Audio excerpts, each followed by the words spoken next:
It's like the further you go back, the crazier the story gets. I know. Well, the Book of Enoch was written maybe 125 BCE. So it's pretty old. But some of the stories that originate, or that the origination of some of the stories in the Hebrew Bible, go back, 10,000 years perhaps. Wow. Wouldn't you have loved to be a fly on the wall 10,000 years ago to go, what were you guys writing down? What really happened? What really happened?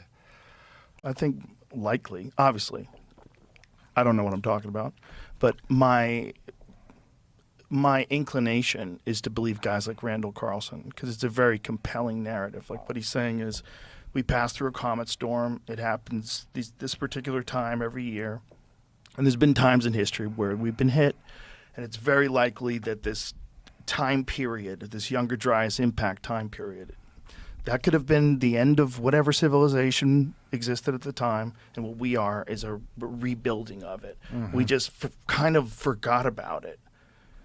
And it doesn't make sense that you could When it's given birth to the perfect life. Mm-hmm. You know what's like super disturbing about AI? The music it makes is really good. Yeah. Really good.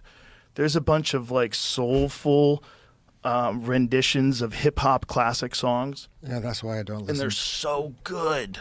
So good. That's why I don't listen to music. You don't listen to any music? Some world music without any words. Really?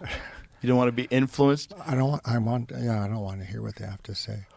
It's to me, it's just fascinating that they've figured. Like we were playing a song in the green room last night, and we were fascinated by the fact that this song we know it's made by a computer. Yeah, a very cool book I try to mention as often as possible is called The First and Last Men by Olaf Stapledon, and he talks about 19 species of man.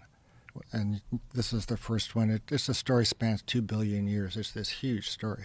Whoa. Yeah, and it's mostly through genetic engineering. Make people bigger, smarter, like brains that occupy a football field. That's one of this species of man. Yeah, so his thought is that it occurs by plants available in tandem there. Isn't it bizarre that you saying that to many people listening sounds utterly crazy? Like the proposition, just proposing that these people that were writing these things down a long time ago, these experiences, they were probably experiencing some sort of a psychedelic state, and they were trying to describe it. Well, in thinking about psychedelic states back then, and in the prophetic literature, you can think of the visions as We're up. Yeah. It compares the DMT state to the state of prophecy in the Hebrew Bible. Do you think they're the same thing? Well, the phenomenology is pretty similar. Like if you read chapter 1 of Ezekiel, there's flames, and there's angels, and there's wings, and there's eyes on the back of wings, and there's roaring sound, and blue ice above the person. He flies through space. Yeah. Quite psychedelic. Yeah, wheel within a wheel. Like right. the description of the things that people usually they try to say that it's some sort of a UAP. That's the common thing that people like to say, right? Well, it could be. Which also might be connected. It could be a DMT vision, though. Oh, easily. So like when you're interpreting stories in the Bible, like Moses and the Ten Commandments, how are you like? Are you imagining this event happening, or are you imagining what were they trying to record? Like, what were they trying to remember? Because it seems like by the time they're writing it down, it's quite a bit after the actual event. For the most part, right? For the most part, yeah. So what do you think they were what do you think they were actually describing? Well, we talked about this briefly last time I was here, was this, if I believed in the reality of the Hebrew Bible.